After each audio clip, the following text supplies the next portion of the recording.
بسم اللہ الرحمن الرحیم۔ میرے پیارے دوستو، عزیز و بہن بھائیو، السلام علیکم۔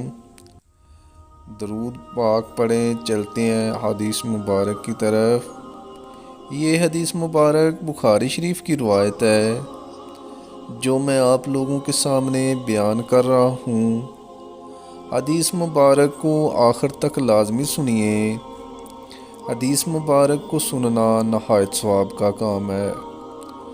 نبی کریم صلی اللہ علیہ وآلہ وسلم نے فرمایا، حضرت جبرائیل علیہ السلام مجھے پڑوسی کے بارے میں بار بار اس طرح وصیت کرتے رہے کہ مجھے خیال گزرا کہ شاید پڑوسی کو وراثت میں شریک نہ کر دیں۔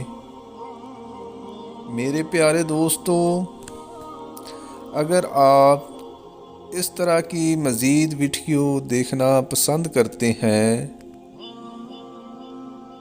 تو میرے چینل کو سبسکرائب کر لیں۔ برائے مہربانی ویڈیو کو لائک بھی کریں۔ اجازت دیں، ملتے ہیں پھر ایک نئی حدیث کے ساتھ۔ جزاک اللہ، شکریہ، اللہ حافظ۔